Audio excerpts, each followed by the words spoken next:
This is Reasonable Doubt with your hosts, Mark Garrigus and Adam Carolla. Yeah, get it on. Got to get it on. A choice we're going to mandate. Get it on. And welcome to the best hour or so in the universe. I'm Adam Carolla. It's Reasonable Doubt. And that's Mark Garrigus over there. In the studio, looking up at the screen over here. I just asked Gary if that was the Armenian flag as our background. And what did you respond? It's the gay flag, but they're very similar. That isn't exactly the way you made the characterization before we got on air. It was, well, here's something. It's funny. It's like it's an old joke of mine, but it's not even a joke. I've never said it on stage. But it was one of my argument logic discussions that would probably work well in a courtroom, right. Which is I would go down to West Hollywood, and I started noticing that the gay flag was on the side of all the cruisers and the sheriffs in West Hollywood. Now, it's a jumbled gay flag. I don't know if you've ever seen it. I have. And it's the shape of West Hollywood, except for no one knows what the shape of West Hollywood is. I know. It looks kind of like an abstract Jackson Pollock. Right. But it is the gay flag. And so I would say, what's a gay flag doing on the side of the cruiser? And then everyone would say to me, well, they have a lot of gay folks in their community, and that's the community that they service. So what's wrong with the gay flag? And then I would go, Glendale's got a lot of Armos. So should we put the Armenian flag on the side of the Glendale cruisers? Because I bet Glendale's got more Armos than WeHo's got gays. I think that's without a doubt. I would shut everyone up immediately because they would all go, that's a horrible idea. And I'd say, all right, well, it's the exact same logic. What would we put on the sheriff's car for La Cañada? I think we put Yosemite Sam saying back off. Remember that? Remember those old mud flaps? That's the best and only thing that should be on. A La Cañada sheriff's car is a Yosemite Sam? Yeah, it was like the mud flaps. He had 2 6-shooters in each. He had a 6-shooter in each hand. He had that big red handlebar mustache, and it just said back off. That should be on the hood of every La Cañada cruiser. How about Burbank? What would you put on the side of Burbank? Burbank would be, by the way, in the studio, a taxpayer. A taxpayer, right. Twitter cracks me up. I mean, you have more fun on Twitter than any human I know.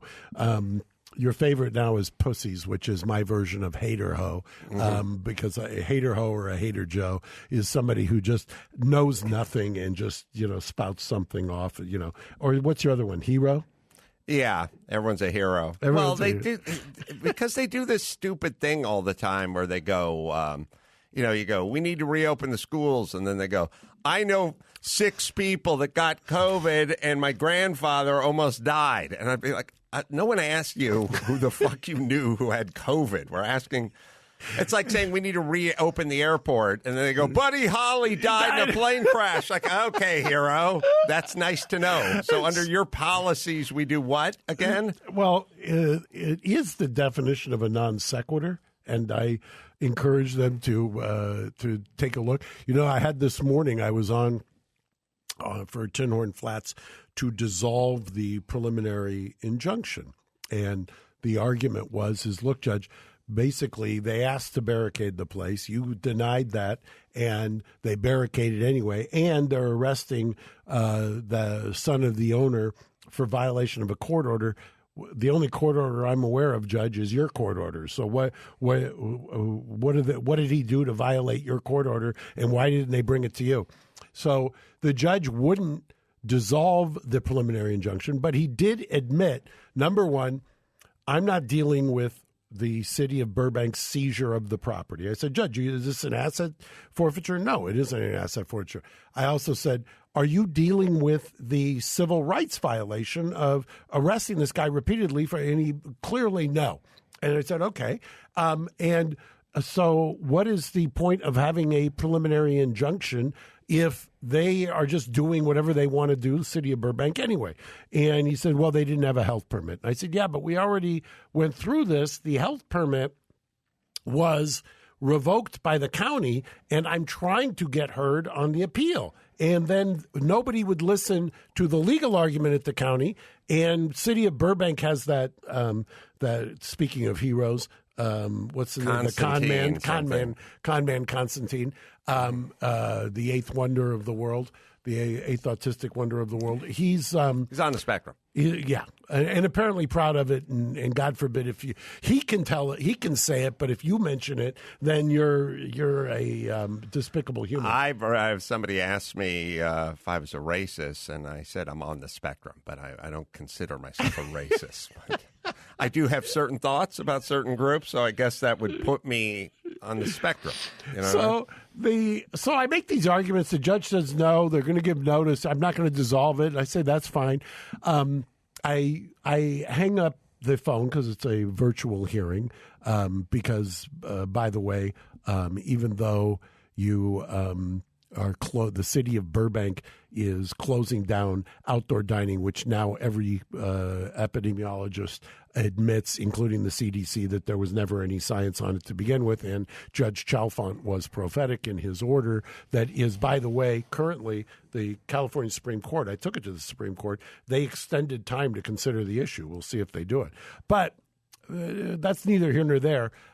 Burbank Court 6 months ago ordered me in person to court, and now we're doing something where Burbank is keeping the place closed and they barricaded and surrounded it. But now the judge has said, no, that order that you arrested Lucas on, that has nothing to do with me. I'm not pining on that. And seizing the place and barricading it, I didn't authorize that, which is fantastic. Thank you very much, City of Burbank. You just gave Barrett, your classmate, and his family, a righteous federal lawsuit for damages because the judge just said none of this was based on my order.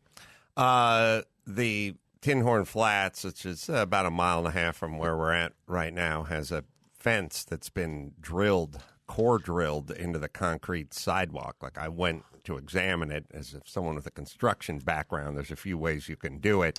They went the heavy-duty route. It's an 8-foot chain link fence that just went all the way around the place. So what you're saying is Burbank wasn't acting on the orders of a judge. They were just going full cowboy. They went to the judge originally and said, Judge, we want you to order this. Judge would not. He said, I'm not going to order a barricade. It's a public safety issue. Guess what they did? They then invoked Burbank Municipal Code saying it was a public safety issue. So the judge ruled it's not.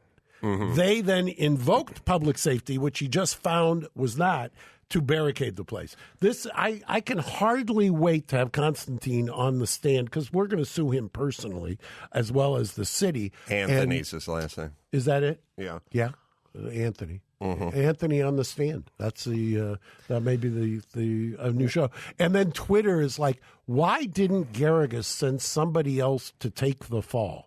Because there's a tentative ruling. He had a tentative.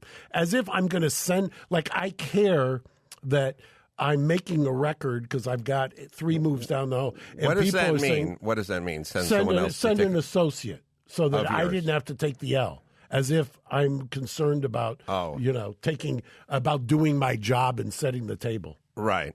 Yeah. How'd you like to go through life worried about taking an L as opposed to fighting for a client or fighting for what's right? How would you like to be that shallow? Well, I mean, obviously, when you take a look at your roster, it's a murderer's row of people that would be, if they had Twitter at the time.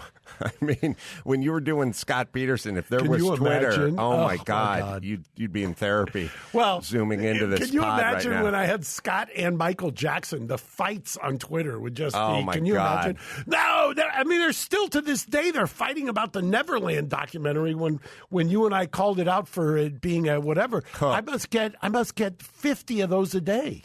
So, you said federal case. Yeah. As it pertained to Tinhorn Flats. How does this become federal? We're going to sue for the unlawful taking for eminent domain. I'll give you heard it here first, City of Burbank.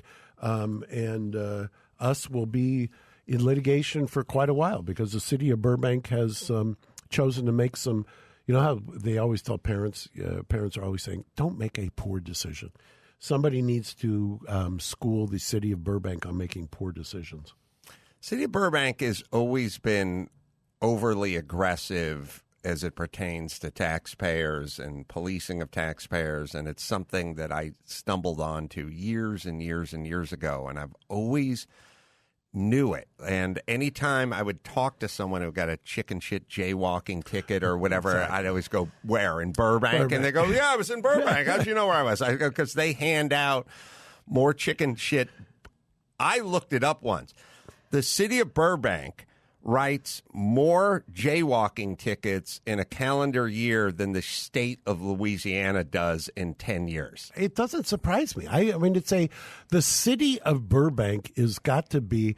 I mean, I like my opposing counsel and the city attorney. I enjoy dealing with both of them. They're high quality lawyers, but the city council and whoever elects these people, I mean, I guess it's the citizens or the tiny minority that vote.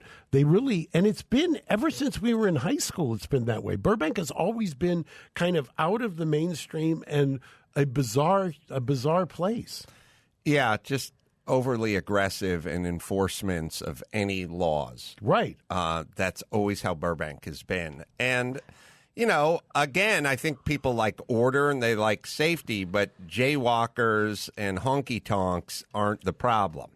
And that's would be a good name for an album. I like country album. Maybe Dawson will. Awesome Dawson will want to record that. I mean, it'd be something, right? So, do you have any? Wait, I've got. You want to? Do you have predictions with this case? Predictions? Yeah, I think at the end of the day, the city of Burbank is going to write Barrett LePagin a large check. That's my prediction. And is it because they just couldn't take their foot off the accelerator? They couldn't stop themselves. It's exactly right. We gave them every opportunity in the world, and at some point somebody's going to slap their head like one of those, I could have had a V8, I could have settled this case. I had a resolution. And that's, the trials and lawsuits, there was a Superior Court judge, I assume he's still alive, although I haven't seen him in years, Alex Williams III.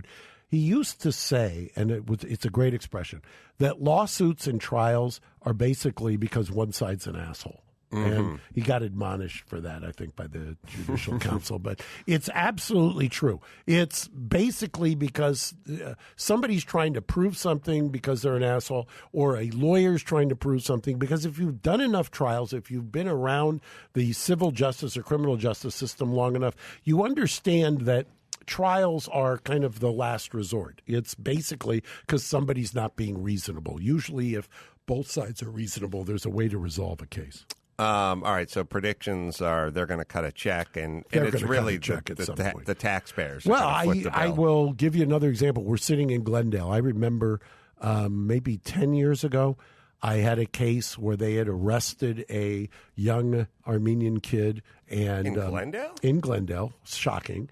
For murder, for first-degree special circumstance murder. I showed them within a week that I had his phone records. This is back in the days when you could get the cell phone towers. I had his phone. I had my expert do it. I had the expert show that he was 20 miles away at the time. I didn't know it at the time. I later learned in the discovery that one of the cops had basically told the poor mother of the victim who was shot and killed, identified this guy, pointing to my client who was in the photographic lineup, and don't worry, the district attorney won't file it unless he's got other evidence. So she made that identification. Well, we go to the preliminary hearing. I tell the DA at the time, I said, the last thing you want to do is have this poor mother identify my client here. You know and I know this is the wrong guy.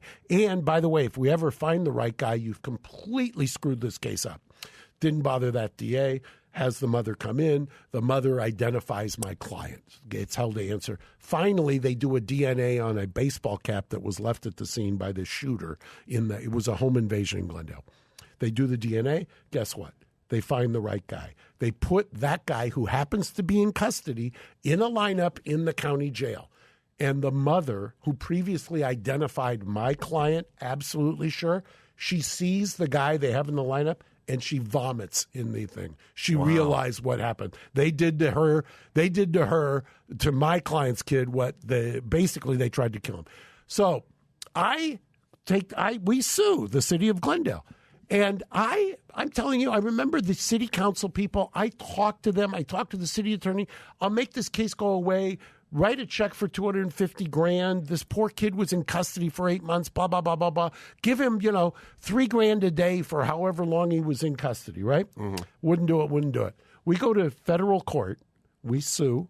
We're in front of Judge Snyder, I believe. And, the jury comes back. This is one of my favorites. They divided up the guilt phase, whether the Glendale PD and the two cops were liable, and the punitive damage phase, because you don't want the jury combining them. You don't want them to assess punitives. The jury, even though the jury not only found them guilty, but before we got to punitive damages, imposed punitive damages on the cops for being lying sacks. And the judge sends them back, says, no, you can't do that. Sure enough, they come back. They hit the city of Glendale for multiple of $1 million and punitive damages. And multi-million dollars. And the jurors, the jurors say? They said, if you had the district attorney here on trial, we would have hit the district attorney too. They were that pissed. And it was a smart jury. It's the first jury I've ever had that had 6 postgraduate jurors, meaning an educated jury. They took it all the way to the Ninth Circuit, thinking they were going to get out of it. By the time it was said and done, they wrote a massive 7-figure check, all because nobody would listen. They just decided they were going to do what they were going to do. Yeah, there was a lot of it going along. It always makes me think about the mayor of Oakland who found the rings hanging from the tree at the park and thought they represented nooses and was going to get the feds involved for a hate crime investigation. And then the black man who hung the rings said, no, he hung them to exercise. And she said, we're still moving ahead with the investigation, which is like, well, we're still going to squander a bunch of taxpayer money. Don't bother me with the facts. I'll never forget being in the Ninth Circuit mediation. And I can't talk about mediation because that's privilege. But it's astonishing to me just that only somebody who's using taxpayer funds can tell you to go pound sand because there's no consequence to it. They can make a decision that will cost the city. They could have gotten out of the case for $250, but it doesn't matter. We're just gonna put what was yours? Put your foot on the gas, and we just can't take it off. Yeah, I notice it. Obviously, it's kind of it's woven into the sort of fabric which makes it a bad system, which is you're spending someone else's money, so you're not making decisions that are rational business-based decisions like everyone else has to do. Anybody else would sit there and make a decision that was based on a cost-benefit analysis. Right. Am I going to pay the lawyers to continue this? Am I going to and why am I paying outside counsel, meaning you've got city attorneys? Also, there's two things you factor in. You factor in money and you factor in time. Yeah. Neither of which is a factor for them, which is we'll take as much time, we'll waste as much time as we want, and we'll spend as much money as we want, and it doesn't really matter to them. If you take that, if you removed, if you found that in the private sector, it would be a world-class shit show. If everyone just said, I'll spend as much money, and I don't care how many days at the office I miss, I'll go into court, or I'll go do this, or I'll change the venue, I'll go to Texas and fight the patent trolls or whatever.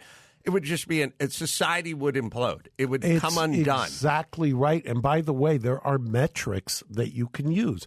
One of the metrics would be, a business. When you look at a business and you value a business, or if you say the business is being run right, you say, give me the EBITDA, the earnings before interest, taxes, and depreciation. What if you were to try to run a city like that? What is the employment rate in the city? What is am I balancing the budget? Am I underwater? Or do I have a surplus? What is what am I spending on? I mean, those kinds of metrics. You do it if you were in the private sector. You could just as easily do it with the municipality. I agree. All right. So, we have Gary. Stories, Gary? We do, Gary. And we do. Where do you guys want to start? Let's start with, because this is interesting, as we're taping this, it's Friday. And I was telling Adam I was on right-wing TV this morning, Newsmax with Espresso with Baby Bump, and who's Rachel Roller, who I think is is going to go places. She must be hot. She is hot. I know when you compliment a woman's brains, it means she's hot. I know who you think is. Savage. He is so savage. Did I see, by the way, on social media, did you guys get together for Adam's birthday, or was that an old picture? That was an old picture, but I did try to shame Don Julio into. I don't know if you saw this. Tried to shame them into being a sponsor on Beyond. Do you have the picture? I will put it up in just a moment. And the tweet. Okay, so I had predicted that we would get a verdict in the Tibbetts case today. Tibbetts is the Mollie Tibbetts. Mollie Tibbetts, who was murdered, and they were trying the undocumented alien for the murder. And in a complete surprise to me, they put him on the stand, and his explanation for what happened, because he had. There we are. Oh, there we are. Yeah. Now, that was Happy Birthday. Yeah, that was from Christmas. But then there was a subsequent where I'm calling out Don Julio 1942, because I think that we've got enough pent up goodwill that they should sponsor the show. Yeah, no kidding. Yeah, right. There we go. Let's see if you can. Can you read it, Adam? Can you see that? Yeah. Why Don Julio hasn't called yet to sponsor Reasonable Doubt, the Best Hour in the Universe, is beyond us. It's a little small. It says the best 15 minutes in the universe. Oh, I'm sorry. He's going after Beyond fans. Sorry. So yeah, it's a good one. I mean, look at that. You're there. I mean, that's an endorsement. What would your agent charge for something like that? Oh, right? Thousands, tens of thousands, right? Tens of thousands. He said Adam Carolla doesn't roll over in bed for under $50,000. Exactly. James Baby Doll Dixon one time. I don't know why you'd love this, but you'd love it. He goes, did NBC or Comedy Central, did they make an offer? And he said, yeah. And he goes, it was so insulting. I told him I wouldn't take it to you because it was that insulting. And he said, I'm not even going to tell Adam that's how insulting that offer is. I love that. I like that a lot. And I said to him, okay, what was the offer? And he goes, I'm not telling you. Yeah. I said, well, but I'm By glad the way, you told for all them, you aspiring lawyers, that is an ethical violation. You're supposed to communicate any and all offers, but I probably said that same thing. I'm going to take it to the client and I'm going to tell him it's not only insulting, but fuck you. I mean, the idea that somehow you're compelled to take it to the client. Yeah, I'm compelled to take it to the client. Adam, didn't you miss out on a guest spot on one of your favorite shows because of something like that? Entourage? Yeah, I think they wanted me to be a guest on Entourage. I think they wanted you to play the Artie Lang role. Baby told him to pound sand. Yeah. Or something. Damn, I was like, I like that show. There was one of the producers is Armo, and I was always offended that I never got. They brought some other lawyer in for a couple of episodes, and I was always offended if I ever meet her, I'm going to slash her tires because I wanted that role.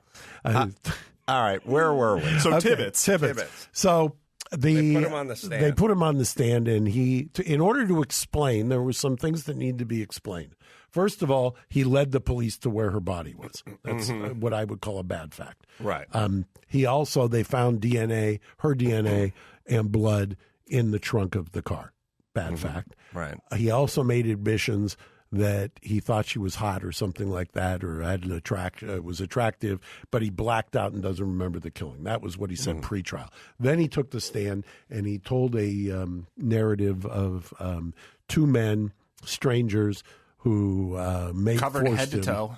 Yeah. Covered head to toe with face coverings, long sleeves, and they forced him to kill her, put her in the trunk of the car, and then they forced him to take him to the cornfield. But he has no information to give because they were covered for the entire ordeal. Yeah. Sounds spurious. And I said I had predicted Fridays, jurors in cases like this, that's the bewitching hour. And sure enough, Friday, the jury came back. How long were they out total, Gary? A total of about 7 hours. I think it was 4 hours on Thursday evening and 3 hours Friday morning. And I actually told Adam about an hour before we started, I think there's going to be a verdict coming down if we're lucky. And by the time Adam was out of his ACS recording, we in fact had that verdict. It's a tough case. I mean, if you're a defense lawyer and your client, you've got the blood, you've got the DNA in the trunk, you've got a admission that you were involved, you lead the police to the body. To him, taking the stand was a gutsy kind of call. I never expected that. I admit that I thought there was no way. Well, it feels kind of Hail Mary-ish, right? Yeah, that was why I never expected it. I don't know what I don't know what the thought was, because isn't the thought that we're screwed? I mean, this is a low percentage thing, but it's the only percentage thing we have. Yeah, but I think for an appellate issue, they did move the case, change of venue to a more rural area. But the jury selection and the questionnaires revealed that may not have solved the problem. Once the defendant takes the stand, or the accused takes the stand, then, a lot of that kind of drifts away, because appellate courts are, okay, you took the stand, you testified, the jury heard your story, they didn't buy it. What was so infirm about this process? Oh, I see. That's the danger. Yeah. All right. So he's that's found guilty. He's found guilty. Next up, Gary's got another story that's very interesting. Why would you ever lead cops to a body? You wouldn't. You just wouldn't. No. In fact, usually what happens is the defense lawyer will cut a deal and say, if you take the death penalty or if you take life without parole off the table, we will tell you where the body is, or something along those lines. Yeah, I've seen that happen. I've done that on occasion. So, all right, so we got a couple stories here that are going to get Adam pretty fired up, and then we can bring it back to a more newsy story at the end. But the first one I want to touch on here, I like this a lot. A New York Times science and health reporter has had to delete her Twitter after tweeting, let's see here, that the lab theory has racist roots. She said, quote, "Someday we will stop talking about the lab leak theory and maybe even admit its racist roots. But alas, that day is not here yet." Do we want this person reporting on COVID? Like this is what has been going on this entire time. I don't embrace the conspiracy theories, but just like, Dr. Fauci, who is, as Drew says, the North Star, has now come around to the fact that, hey, if there were 3 people with COVID-like symptoms in that lab in 2019 who were hospitalized, and like you and I said, and then all of a sudden China knows enough to shut down Wuhan like it was Chernobyl, what does that tell you? Does that tell you there was an infected bat, or does that tell you there's something else going on? I was saying on the on ACS the last mothership. week, the mothership, I said this exact same thing as the Chandra Levy case. They had a guy in jail for abducting and raping and killing 2 other people who were wearing Walkmans, who were jogging on that trail, and the DA comes out and she has a press conference and says, "Do not even think about the guy who's currently incarcerated for the exact same crime. Don't even think about it." Really? Yeah. I have thoughts about it. You have a Wuhan virus lab that's up the street, and that's studying, by the way, coronaviruses. Yes, here's how you know. By the way, here's how I know everything now. All I do is watch CNN, and whatever they're trying to get you to think, I know it's the opposite. I know it's the opposite. This is all Trump derangement syndrome. Trump said it's from the lab in Wuhan, and CNN and New York Times and LA Times and USA Today went, fuck that. No, it isn't. And it's like, first off, does any part of that resemble journalism or reporting? It was astonishing. I never watched this, but I watched it because I was home, the nightly news with Lester Holt on NBC. And they actually dropped that in within the last week, as kind of an aside that the former president had floated this theory a year ago. Debunked theory. Who debunked it? How could you, first off, how could you say debunked about a theory? China's not cooperating. They're not letting people investigate. They're lying to everyone, as they always do. And they have a virus lab in Wuhan. How could it possibly be a debunked theory? It's like saying, we found a poisonous churro. Well, maybe it came from the churro factory that's up the street. No, that's been debunked. Right. Or you debunked it? I got E. coli after eating the cheese, the Mexican cheese, which is, remember Mexican cheese in L.A.? So. Yes. So, but God forbid it's racist if I call it Mexican cheese and I got sick. This is a new and sort of slippery slope, which is the news, and I've been here for years with you with my conspiracy theories. I love your conspiracy theories. Mainly turn out to be correct. But I was going to say, it's the conspiracy theory morphs into crystal brain, and then I have to admit that I was wrong. Well, what they do is they say, we don't want to spread AIDS. So let's announce that it's an equal opportunity killer, that a heterosexual couple could get it every bit as easily as a gay couple could. So in order to do good, we will lie and we'll distort facts and truths. Or we'd like people to quit smoking. All right. 57,000 people die of secondhand smoke every year. Well, that's not true. Yeah, I know, but we want people to quit smoking. And it's like, we don't like Trump. Okay, well, we got to get rid of him for the greater good, like smoking and AIDS. So then we're all just going to fucking get the toadies to line up and just start saying debunked theory, and Tom Cotton doesn't know what he's talking about. And they all just, in unison, they all just rise up. Like Hunter Biden's laptop, that's a Russian hoax. That's a Russian hoax. Like, it is? How do you know? How do you haven't investigated his laptop. You haven't investigated the Wuhan lab there. You haven't investigated. You just know all this stuff doesn't exist. This is what it is. This is what's so frustrating for me, who I am the self-professed, lefty, lifelong. However, I did take a logic class at one point, and logic and persuasion and oratory and rhetoric are something that I study and consistently. There is something called the ad hominem, a fallacy that is ad hominem, where you don't attack the argument, you attack the man. That, to some degree, we were talking about Twitter. That is all day long on Twitter. Right. All you have to do to diminish or say this argument can't be right is because of who is articulating it. Right. Now, I understand you can do, and let's see if we can do the mental gymnastics here. You can do source criticism. You can say, well, I read this story on CNN.com or I read it on Daily Caller, and you can have the same kind of skepticism. That's fine. I don't have a problem with that. One has got it one view, one's got the other view. They're on the opposite sides of the spectrum. However, why can't you say, okay, I recognize Daily Caller is saying this. I'm not going to buy into it, and I'll take some of the language that I think is rhetorical, and I'll separate it out mentally, and I will still examine the idea of Wuhan. Yeah. And why can't I also say, wait a second, a year and a half ago, or 14 months ago, this was being poo-pooed. Why was it being poo-pooed? Why were we saying that this was not likely, it wasn't plausible, blah, blah, blah? Was there an axe to grind there? And was it because Trump articulated it, or Pompeo articulated it, and we know that Trump's a dick and Pompeo's a fat ass, and so we're not going to listen to it. Just divorce the thought or the theory from the speaker and try to engage in some kind of analysis. I don't know why that's so.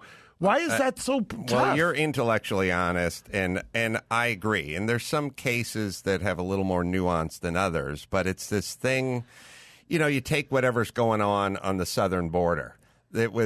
Everyone was insane when Trump was president about kids in cages, and AOC was going over there and taking pictures crying by the chain link fence. Nary a word now with 10 times as many kids in cages. So are you interested in kids in cages, or are you not interested in kids in cages? And the answer is we're interested in things that benefit our theme. That's what's going on. And also there's a scary new thing, which is all these bullshit fact-checking sites like PolitiFact and stuff pop up, and then CNN goes, Tom Cotton said it may have emanated from a lab in Wuhan. PolitiFact gave it 19 Pinocchios, so it's been disproven. It's like, oh, the other group that hates Tom Cotton said it was debunked. That's an interesting vetting process, CNN. It's clear to anybody who follows journalism that journalism has reached the point in the public's perception that lawyers once occupied. It's almost like journalists have supplanted lawyers. They're advocates for one side or the other. One side or the other. And by the way, investigative journalists, That's almost laughable. Yeah, it's basically you should take a look at all sides and try to reach your own conclusions. But I will say, as it pertains to COVID, just in the one angle of COVID, Fox had a much higher batting average than CNN did. CNN started, well, first off, just a lot of the science, like, not going outdoors, shutting down the beaches. I was laughing thinking about Gretchen Whitmer. She said, pull the boats out of the water. For once, she had no boating. Boating, for Christ's sake. Nobody is going to top, in my humble opinion, Los Angeles and that poor paddleboarder out of in the bay. I mean, you cannot top that. You cannot top that. You can only tie it. That is insanity under any circumstances. Has already a year out being mocked. 10 years from now, they'll say that's why the entire city we should have put a Wuhan dome over this because of the insanity. Now you've got our. But I'll give by the way, are you going to give Joe Biden the credit he deserves? You know why? He's looking into the Wuhan. But or he's keep chocolate chip ice cream. No, keep going. Trying to think. What did Joe Biden do? Oh, Gary? my God. Gary doesn't know? I will. Who's going to be the new ambassador to India? Sorry, right. We'd already Garcetti. talked about this with Drew. Oh, my God. Well, look. What he's done to downtown L.A., Calcutta, here I come. I mean, this is... Now, Mark, if it makes you feel any better, I will say that we highlighted your tweet because that was how I learned the news. You quoting that tweet and saying, thank you, President Biden. Thank you, President Biden. It was amazing. The guy he's on a level of FDR. I mean, for what he's going to do for Los Angeles. Although I saw today somebody wrote an op-ed with a straight face. I swear to God that the city council should appoint Jerry Brown as the mayor. And I said, okay, if that happens, then I just have to leave town. And mind you, I was somebody who supported Jerry Brown until he lost his mind. And what is he? I mean, he literally, you watched a guy who had one of the most curious, intellectually diverse breadth and depth of minds, and we just watched him circle the drain, didn't we? Yeah, he was governor from, 72 to 78 or something. Then he took like 35 years off, and then he came back. But now he came back as like Bernie Sanders, essentially. He was governor 75 to 83, and then 2011 to 2019.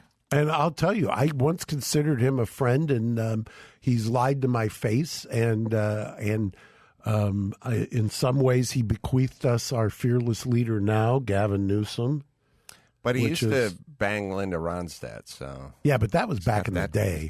That was when I liked him. That's when he had game, and he hadn't swirled the drain. I mean, he's intellectually, I hate to say this, but he's feeble. And why anybody would want to really, that's what we've got to do. We've got to recycle Jerry Brown as mayor of Los Angeles? I would rather Arlie Ermey's corpse govern Los Angeles than Jerry Brown. That I feel like he would be a more effective leader. And the idea of Mike Feuer, the LA city attorney, becoming mayor, where do they, these are the candidates? This is our best and brightest? This is who we're sending to the mayoral office?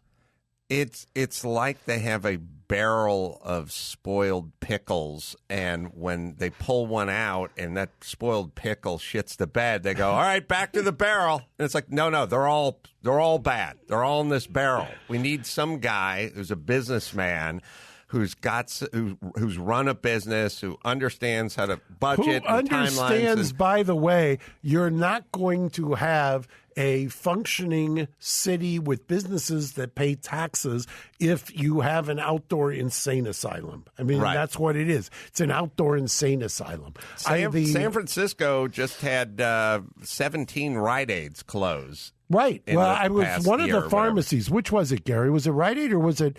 And you know why? Because they said, and this is astonishing to me also, people said, well, that, they're just trying to take down San Francisco. No, they are a profit-making entity, and I think it was Walgreens. and they shut down. It was Walgreens. It was Walgreens, and they shut down 17 places because of the retail theft was crippling them. And guess what? They don't even, at a certain point, what are you going to have your employees get into it with them? And then you're going to have the employee get injured, and then you're going to be liable for that? That makes little or no sense. And then the politicians that enact these horrible policies get on their high horse and it's like, hey, this is where grandma gets her prescription meds. How dare you, Walgreens? It's like, hey, we're trying to run a fucking business here. Right. You want to subsidize? Write a check. It's great. I love it. I was thinking about this. Wait, you want the worst mayor in? You think Garcetti's bad? I have a nominee for ambassador to what's the farthest jurisdiction? Timbuktu. You know who the mayor who Biden should consider, and it'd be perfect. Lori Lightfoot. Lori Lightfoot. Mayor let's get her a little further. Let's say the Federated States of Micronesia. Right. Yes. Right. Lori Lightfoot, by the way, where's that story? Was it apocryphal or true? That's a lawsuit. No, there right? was one where they were called to her house because her wife Who's that? had apparently, the Chicago PD was apparently called to her house. I think, Gary, if you can find this. Couple of weeks back, I'm surprised she weathered this storm, given the fact that Chicago's in such dire straits. But her wife apparently belted her. What was reported, because apparently they caught Lori messing around and dipping the pen. Actually. Gary, can you find this story? I'm looking for it.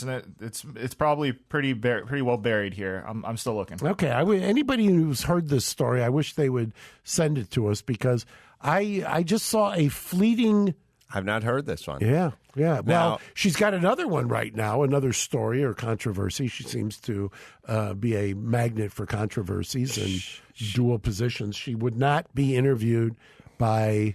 Well, what was it? She set down some ground rules? Yeah, she would only do interviews with people of color, and she's now being sued by the Daily Caller because one of their journalists who's certified and has a good track record made 3 requests, and they wouldn't grant him an interview. So now she's going to have to face that in court. Is an Armo a person of color? Nah, not in Glendale. Which brings us full circle to the Armenian flag, a.k.a. the just gay an pride. annoying neighbor. Yeah. With a loud car that's got glass packs on it. Oh, between the smoking and the aftershave, I can't fucking open my windows over here. I will. There is, Emmy, maybe you can look for. Lori Lightfoot at the beginning of the pandemic got busted for having a hairstylist come over to the house or whatever. The same thing everyone did. Lock it all down. Right. And then they started doing their own thing. I mean, by is the that way, true? Well, a couple of things. Every Emmy's wife is a hairstylist, and Did she go door to door? Yeah, well, you shut down the salon. There's no woman in Los Angeles that's going to let her hair go for 17 months. You know what I mean? And so what are you going to do? You're going to start going and doing it in people's living rooms, right? So you do this thing. Now, the salon, theoretically, could have been space, could have had the lucite, could have had all the protocols. By the way, cosmetologists, I represented the Beauty Federation. The training they go through, the certification they go through, geez, I mean, it's unbelievable. Right. They make cops look untrained. But it's the same thing you do, which is like, lock everyone in the house, and then it spreads in the house by shutting down the beaches. It's retarded logic. But Lori Lightfoot got busted for getting her hair cut, which I don't judge that much. Everyone did it. She made the policy, but still she did the whole Gavin Newsom French Laundry thing. But it was her explanation of it that was insane. I don't remember this, and I'm always excellent. in the weeds of the COVID hypocrisy. Oh, yeah, Gavin Newsom sort of just ate it. He was like, I shouldn't have done it. There were too many people. Right, blah, blah, and blah, Sheila Kuehl just lied her way out of it. Remember hers? I do. I actually found the story you were talking about from Lightfoot. It was about 4 weeks ago, and she actually had to come out and address. She was trending on Twitter for like 4 straight days, and then she finally came out and addressed it, and it seems like it sort of went away. Really? Yeah. But it was that she got clocked by her wife? It's vague, but there's no real articles written about it. It's all just tweets. And then she came out and she called, let's see, here's the quote. She called the chatter homophobic, racist, and misogynistic rumors. Really? The trifecta. Was it? Really? But was it? But did it happen? Did the police get called out? It's We don't. hard is to that discern. right? Anti-law enforcement. So, listen, you don't need to check the crime ticker and the stats. Last time I was in Chicago, I was eating outdoors at whatever the famous steak place is right there on Not Michigan. Ditka's, the other one. Yeah, the other one. Down the street from Ditka's. Give me a sec. I know what you're talking we'll figure about. it out. Anyway, I was just sitting out. They wouldn't let you in. Sitting outside on a Friday night. Guys were on ATVs, Gibsons, dirt bikes, and dune buggies, literally just riding wheelies down the street, like complete impunity. Like they knew they weren't getting pulled over. No cop was ever going to pull one of those guys off, and they were literally. And one of the guys in the quad runners, I mean, these are full off-road vehicles, no lights, no signals, no nothing, hit a woman who was like walking across the street from the other restaurant. And I said, oh, it's on. Yeah. It's fucking Sodom and Gomorrah over here. Yeah, the Lori Lightfoot explanation of the haircut I found amazing because, like I said, the whole thing, it's like if you're gay and you're black, that means never having to say sorry. You just accuse everyone of being a racist. For everybody who's going to say we're doing the same thing, remember we started this off with bidding bon voyage to Mayor Garcetti, who last time I looked is, well, I won't go there. He's certainly white. The stylist was wearing a mask and gloves, the mayor said in defense of her haircut during a press conference. Quote, I'm the public face of this city. I'm on the national media, and I'm out in the public eye. Oh, meaning that's what justifies? It's the part after that. You can find the clip I think what somewhere. people really... I think what really people want to talk about is we're talking about people dying here. We're talking about significant health disparities. I think that's what people care most about. Oh. Yeah. Right. Still not that part. She still ended it. Or you can find footage of it, I think. Let me tell you about Geico first. I'll buy Gary a few seconds. Do you rent your home? Well, sure you do. And then there's your automotive policy. How about you bundle it up with Geico? Geico makes it easy to bundle your homeowners and renters insurance along with your automotive policy. It's a good thing, too, because you already have so much to do around the house. So go to geico.com. Get a quote and see just how much you could be saving when you get your bundle working at Geico. That is geico.com. Yeah, I'm pretty sure there's footage of it, and Gary will find it, and I don't want to spoil it, but it was really... She didn't apologize, essentially. No, and all you do, but it was once the again... end part that's still the gem part. And by the way, that same logical fallacy... that I talked about, when you don't address the argument and you start calling people names, that's an ad hominem fallacious argument. That isn't addressing essentially the just argument. calls everyone a racist. Or anti lesbian or gay or whatever. But here's an interesting time we're living in. I've been saying to you for years, whether it's the Nicholas Sandmann thing and CNN and everyone's cutting checks now, or it's the Burbank City Council going, we're just going to put barbed wire around this business and throw them all out. Or it's Lori Lightfoot saying, I'm only going to talk to black and brown reporters. I'm not going to talk to any white reporters or Asian reporters. Don't they see the liability in all these insane moves? Because they get sued. Everyone comes back and sues them. Because it's not their money. If you stripped them of it's this CNN's idea. money. Yeah. Well, I don't know why. Or the big tech firm that just fired some guy. Oh, you had a Trump bumper sticker on your truck. We're going to fire you. Like, don't they see the liability in any of that shit? One of the ones that's very disturbing, and maybe we'll talk about it next week, was the algorithm that was designed to suppress vaccine hesitancy. I'm not an anti-vaxxer by any means. In fact, I mock anti-vaxxers. But at the same time, there's something very pernicious about the idea of developing an algorithm that suppresses thoughts that you don't like or ideas you don't like. You know, I know today you may say, okay, I'm with it. You're talking about the Project Veritas story. Is he here next week? Because James O'Keefe. Yeah, he is. And, you know, I've disagreed vehemently with him, and I've agreed at the same time. And I actually am looking forward to having him in studio and kind of picking his brain. Facebook programmer basically blew a whistle on Facebook. He's been fired, but there's a rhythm where if you say anything, just stuff like, I've already had COVID, I don't think it's a good idea to get vaccinated, or maybe I got a 9-year-old son, should I get him? And then they log it in they flag it as an anti-vaxxer. There's certain words that trigger the algorithm, which then suppresses it, so it gains no traction. That is Orwellian. That's the definition of Orwellian. Yeah, I mean, that's where we're at. We're so afraid of thought. Here we go, Gary. Gary's amazing. How did you find this so quick? I'm not sure if this is going to have the tail end you want, but let's give it a try. All right. We are trying to do the best that we can under difficult circumstances. I am practicing social distancing. The woman who cut my hair had a mask, had gloves on. I'm practicing what I'm preaching and making sure. I don't typically take pictures these days, but we are trying to do everything we can to emphasize the messages around social distancing, washing your hands, staying at home. But I, as an elected official in the public face of the city, need to make sure that I am out there and visible through this crisis.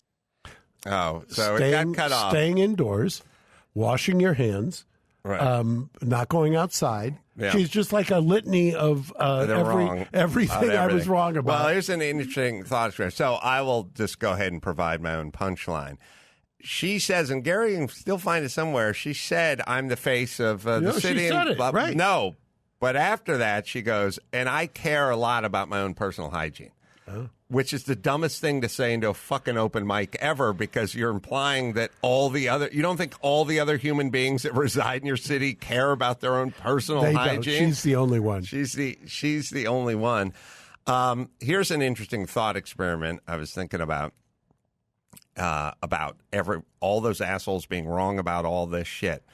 In the 10 million encounters that have taken place outdoors on bike paths and trails and hiking trails and horse trails between people who are wearing a mask outside and those who chose not to wear a mask outside on the open trail, it is 1,000% to zero the people with the mask shooting the stink eye to the person without the mask and or making some snide comment about putting us all in danger.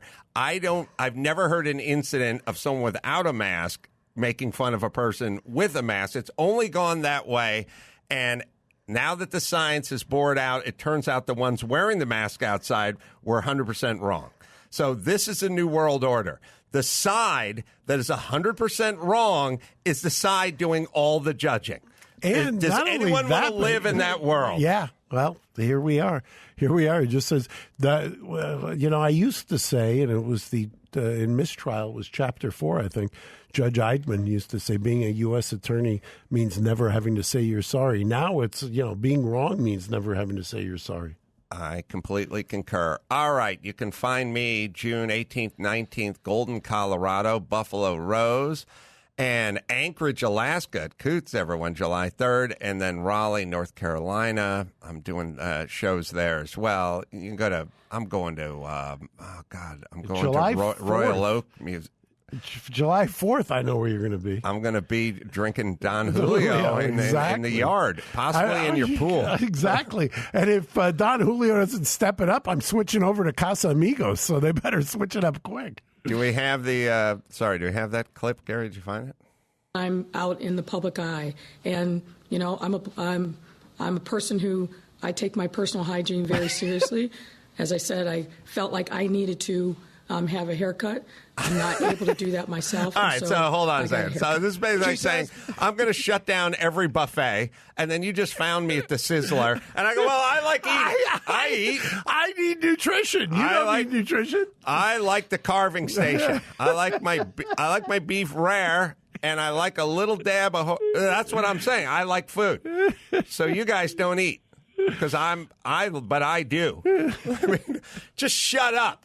You got busted. Fucking eat it, you nut job. It's so she went to the Sheila Kuehl school of, I only went to the restaurant and ate outdoors so that I could warn them that I was shutting them down.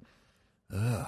Just fucking eat it. All right, what do you got, Mark? I've got, by the way, stop by Naya in Southampton at the Capri Hotel, open tonight. It'll be wild.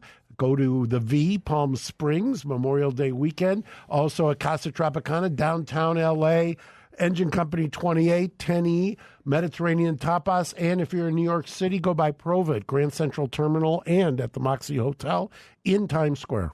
YouTube.com/Reasonable Doubt podcast. If you want to check out the vids and, of course, Beyond a Reasonable Doubt as well. So until next time, I'm Crow for Mark Garrigus saying mahalo. Thanks for listening to Reasonable Doubt. Tune in next Saturday for an all-new episode.